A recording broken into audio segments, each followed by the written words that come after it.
안녕하세요. 서차원의 신앙 일침입니다. 한 주간도 평안하셨습니까? 오늘도 서차원의 신앙 일침을 시청해 주신 여러분 모두에게 주님의 은혜와 평강이 가득하기를 기원합니다.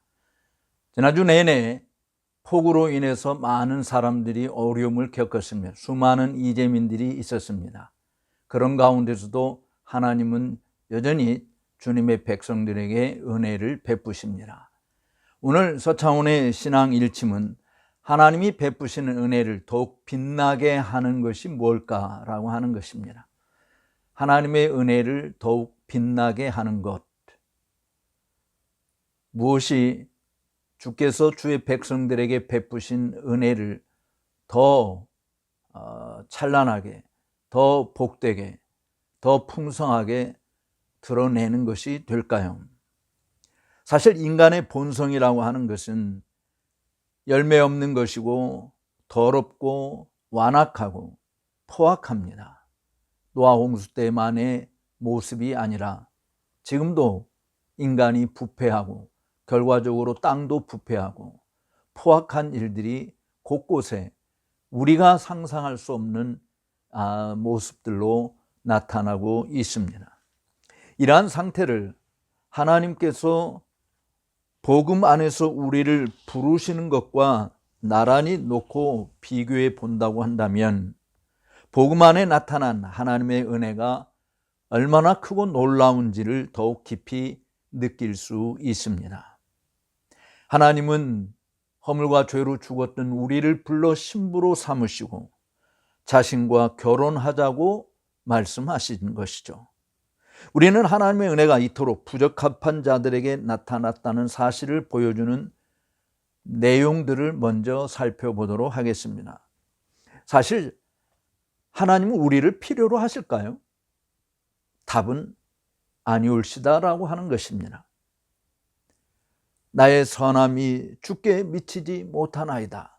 시편 기자는 시편 16편 3절에서 그렇게 이야기했습니다. 또 시편 50편 9절 이하에서는 내가 내 집에서 수소를 취하지 아니하며 내 우리에서 수염소를 취하지 아니하리니 이는 산림의 짐승들과 천산의 가축이 다 내 것이며 산의 모든 새들도 내가 알고 들의 짐승도 내 것이미로다. 내가 배고파도 내게 이르지 아니하리니 세계와 거기 충만한 것이 내 것이미로다. 시편 기자가 이렇게 주님의 말씀을 우리에게 전해주고 있는 이유가 뭐겠습니까? 사실 하나님에게는 인간이 필요한 존재는 아니었다라고 하는 것을 보여주는 것이죠. 사실 우리 그리스도인들도 믿음이 있는 자들이라고 한다면 예수님이 비유 가운데서도 말씀하신 것처럼 나는 무익한 종이로서도이다. 내가 해야 할 일을 했을 뿐입니다라고 말할 수밖에 없는 것이죠. 그런데 그런 무익한 존재, 필요도 없는 존재, 오히려 하나님과 원수였던 우리들을 불러서 구원하여 아들의 피로 깨끗하게 씻어주시고 우리를 정결한 신부로 만들어 하나님과 연합하는 이런 은혜를 입혀주셨다라고 하는 것은 이루 말로 다 할 수 없는 큰 은총인 것이죠. 지금 폭우로 인해서 사실 수많은 이재민들이 탄생을 했고 그 이재민들의 아픔 속에서 보면 정말 그동안 정겹게 살았던 집들 그리고 삶의 편리함을 가졌던 모든 가전 도구들 이런 것들이 물에 잠겨서 다 버려야 되는 것들이잖아요. 이렇게 죄에 물들어 있는 우리 인간의 모습은 우리 인간이 가지고 있는 선하고 아름다운 것이 무엇이든 하나님 앞에는 결코 미칠 수 없는 다 쓰레기만도 못한 것으로 버려져야 될 존재인 것이죠. 그런 우리들을 하나님께서 택하여 주시고 깨끗이 씻겨 주시고 하나님의 신부로 만들어 주셨다. 얼마나 놀라운 것인가요? 또 우리 자신을 생각해 보면 저보다 더 나은 사람을 하나님이 택하실 수도 있잖아요. 인간적으로 훨씬 더 영리하고 똑똑하고 재주가 좋고 능력이 탁월한 사람이 얼마나 많이 있습니까? 그럼에도 불구하고 하나님께서 우리같이 저같이 미련하고 연약하고 죄 많고 참으로 능력도 부족한 이런 사람을 택하여 주셨다. 뭐 오히려 인간보다는 하나님이 천사들을 택하여서 사용하신다면 훨씬 더 많은 효과를 발할 수 있을지도 모르죠. 그런데 하나님께서 그런 천사들을 붙든 것이 아니고 오직 아브라함의 자손을 붙들어 주셨습니다. 사실 사도들 입장에서 보면은 우리 인간이 무엇이 한데 이처럼 우리를 권고하여 주시나이까 라고 하는 말씀만 생각해 보아도 우리가 받은 것이 얼마나 큰 것인가를 생각하지 않을 수 없는 것이죠. 성경의 저자들은 그런 하나님의 택하심과 하나님의 보호하심과 인도하심을 생각할 때 이런 말로 다 할 수 없는 감사와 영광과 찬송을 주께 돌리는데, 우리들은 사실 내가 택함 받은 것이 마땅히 하나님이 택해 주셔야 할 의무가 있는 것처럼 생각할 때가 얼마나 많이 있습니까? 그러니까 하나님의 은혜가 우리는 우리 속에서 사실은 축소되어지는 일들이 많아요. 왜냐하면 내가 드러나니까. 그런데 정말 하나님이 하나님 되심을 드러내는 것이야말로 하나님이 우리 인생에 베푸신 은혜를 더 크게 부각시키는 것이라고 볼 수 있습니다. 또 세 번째로는 하나님은 우리보다 더 절박한 존재들을 택하실 수도 있었죠. 어떤 존재들은 단지 땅에 떨어진 것뿐만 아니라 지옥에 떨어졌습니다. 뭐 예를 들어서 하나님 자리를 탐냈던 천사들 말이죠. 완벽했던 존재들 아니었습니까? 하나님께서 그런 자들은 지나치시고 바로 허물과 죄로 죽은 우리들, 본질상 진노의 자녀였던 우리들을 택하셨다라고 하는, 이게 작은 일이겠습니까? 큰 일이겠습니까? 물론 하나님에게는 작은 일이 될 수도 있을지 모르겠어요. 그러나 우리 인생들에게서는 어마어마한 일이지 않습니까? 처음부터 우리보다 더 나은 존재들이 있고 만일 그들이 다시 택함을 받았다고 한다면 우리보다 훨씬 더 월등한 업적을 남겨서 하나님이 더 영광을 받으셨을지도 모르죠.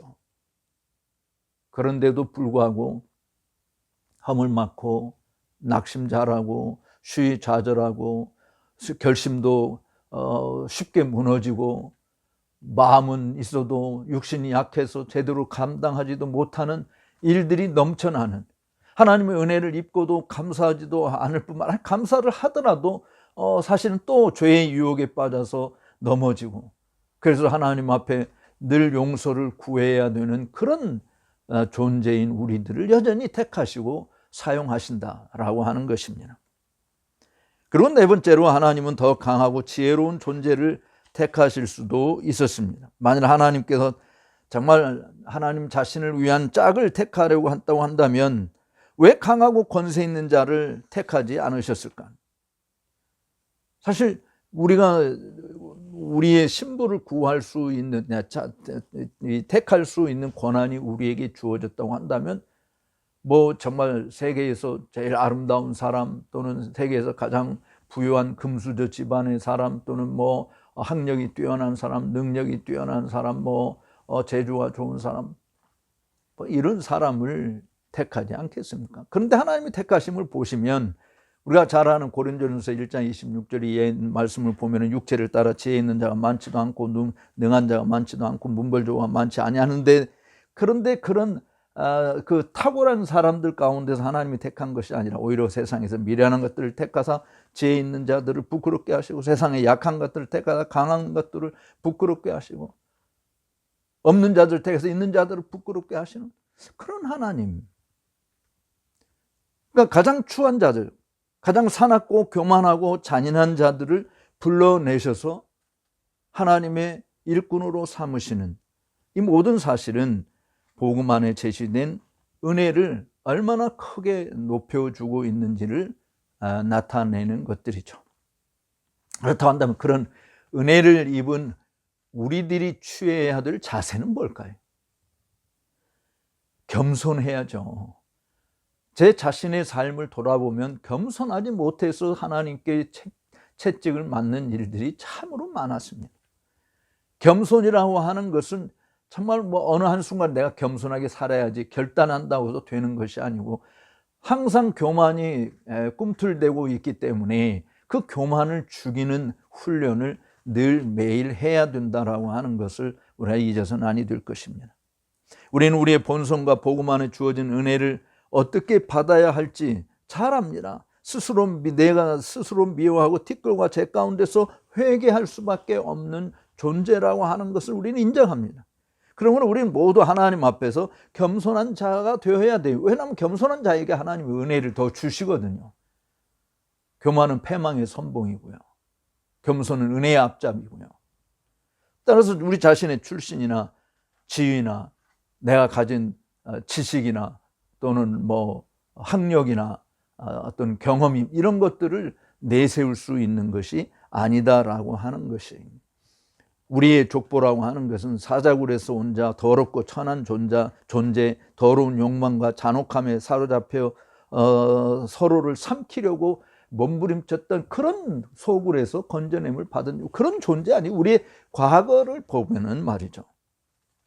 따라서 우리 스스로를 생각해 보면 혐오할 수밖에 없는 존재인데, 당신은 사랑받기 위해서 태어난 존재라는 그런 이상한 노래들을 통해서 사람들을 현혹시키는, 마치 우리가 대단한 존재인 것처럼 착각하게 만드는 이런 거짓된 복음은 삭제되어야 하는 것이죠.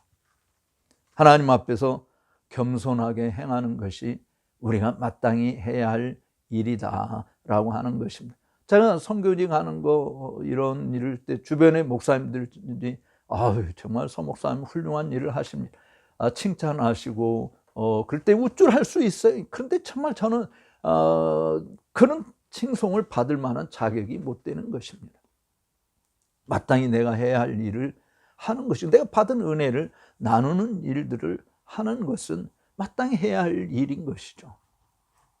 따라서 복음 안에서 우리에게 주어진 이 은혜를 우리는 놀라움으로 받아서 정말 하나님께 존귀와 영광을 돌리고 하나님만을 경배하고 하나님만을 높여드리는 길을 가는 것이 필요한 것입니다. 나로 하여금 그렇게 선교지에 나가서 전하고 가르칠 수 있는 재주를 주시고 필요한 재정을 공급하시고 하는 것, 내게서 나온 것이 아니잖아요. 주님이 주신 거 아니겠습니까? 무슨 사람을 통해서 하시는 일이라 할지라도 말이죠. 주께서 허락하지 않으면 아무것도 이룰 수 없는 것임을 알아요. 그런데도 불구하고 제 자신이 얼마나 추한 존재냐, 자꾸 교만함을 드러내는 것이죠. 내가 잘나서 하는 것처럼, 내가 능력이 많아서 하는 것처럼 뻐기기 쉬운 모습을 지니고 있는 존재인 거예요. 그러므로 사실 주님은 어떤 존재인지를 우리가 생각해 보면 주님 앞에 우리는 겸손히 엎드릴 수밖에 없는, 할 말이 없는 것이죠. 들판에 내던져져서 사람의 눈에도 혐오스러웠던 그런 정말 핏덩어리와 같은 그런 존재를 하나님이 택해 주신 거 아닙니까? 이런 은혜를 생각하면 어찌 하나님의 은혜에 감사하지 않을 수 있겠는가라고 하는 것이죠. 또 우리가 주께서 우리에게 베푸신 은혜를 더 크게 할 수 있는 방법이 있다고 한다면 그 베푸신 은혜에 전적으로 순종하는 것이죠. 그리고 그것을 잘 활용하는 것입니다. 그리스도께서는 죄인들에게 자신과 함께 하자고 은혜로운 초청을 주시는 것이죠. 오라 내게 오라, 수고하고 무거운 짐진 자들아 내게 오라, 내가 너희를 쉬게 하겠다. 그 받아들이는 거예요. 단순한 초청이 아니라 주님께서 자신을 우리에게 내어주시는 것이고 그분의 몫을 우리와 함께 나누겠다라고 하는, 그리스도와 함께 더불어 하나님 나라를 같이 상속받는 상속자가 되게 해주신 거 아닙니까? 그래서 나와 함께 가자라고 주님은 우리를 부르시는 것이, 사실 여행길에서 우리가 신앙생활을 순례자의 길로 이야기하지 않습니까? 그 순례자의 길을 가게 되어질 때 함께 가는 사람이 누구냐에 따라서 순례의 길이 굉장히 즐겁고 정말 은혜가 넘치는 것이 될 수 있고, 어떤 사람과 함께 하느냐에 따라서 때로는 우리가 곤욕스러운 길을 갈 수도 있는 거예요. 또 누구를 만나느냐라고 하는 것도 정말 우리로 하여금 행복하게 만들 수도 있고 아니면 불행을 자초하는 일이 될 수도 있습니다. 그런데 우리를 버리지 않고 우리를 떠나지 않고 항상 함께 해주시겠다고 주님이 함께 동행한다고 한다면 우리의 인생 여정이 수고와 슬픔뿐이라 할지라도 정말 거기에 하나님의 은혜와 감사와 기쁨과 즐거움과 정말 소망과 힘이 넘쳐나는 그런 여정이지 않겠습니까?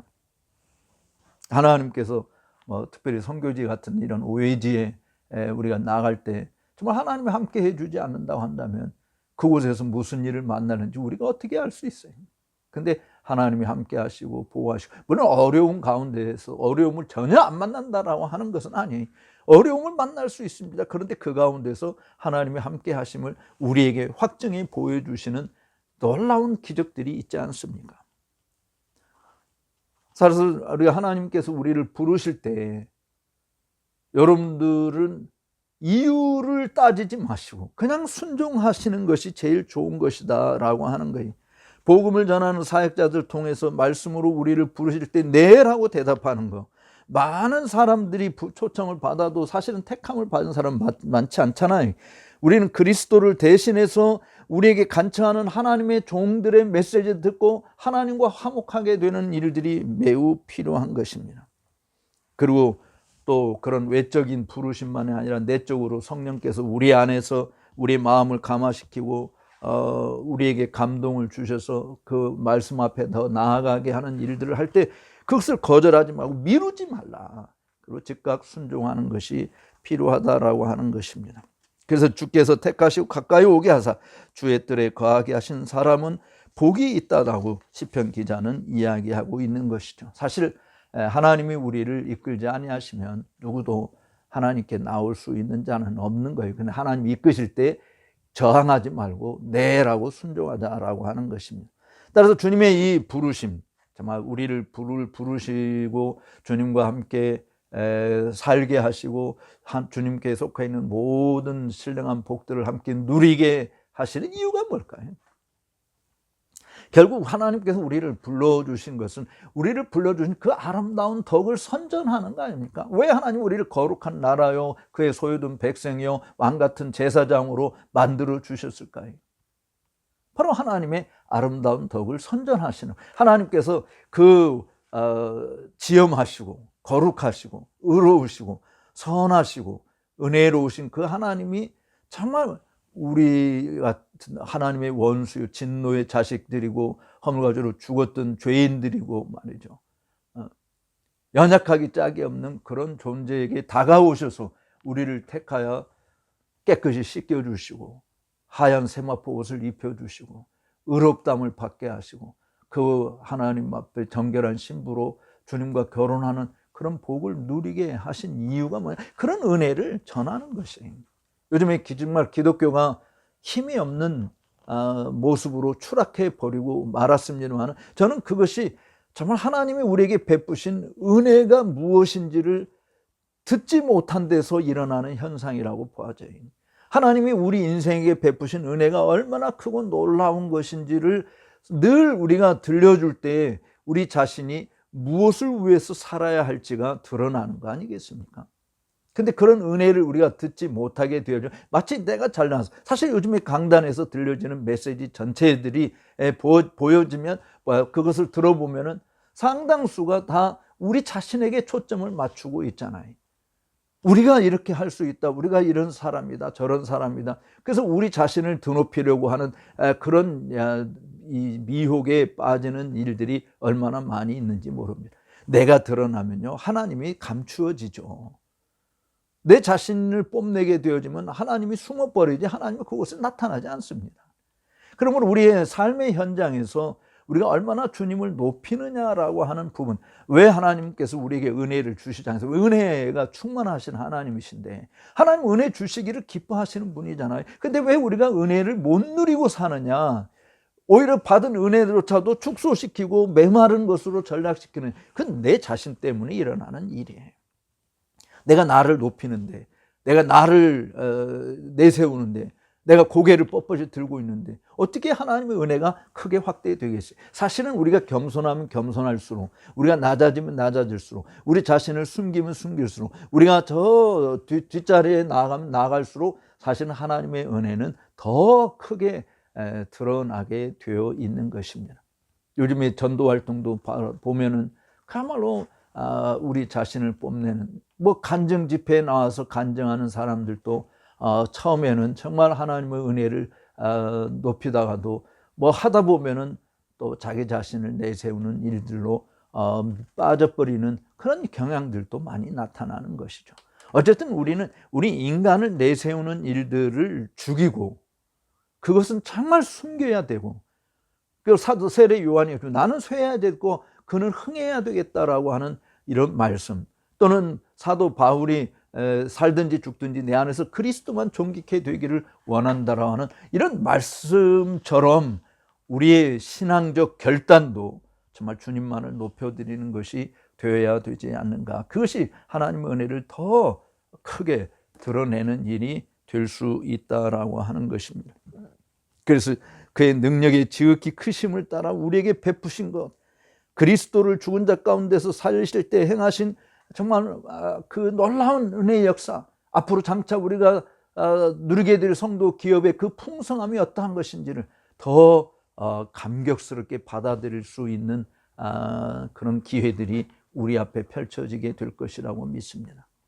4차원의 신앙 일침을 시청해 주시는 여러분, 이번 주 한 주간도 바로 하나님의 은혜를 축소시키는 데 쓰임받는 여러분들이 아니라 하나님의 은혜를 더 확대하는 일에, 확장시켜가는 일에 복되게 쓰임받는 저와 여러분들이 되시기를 진심으로 축복합니다.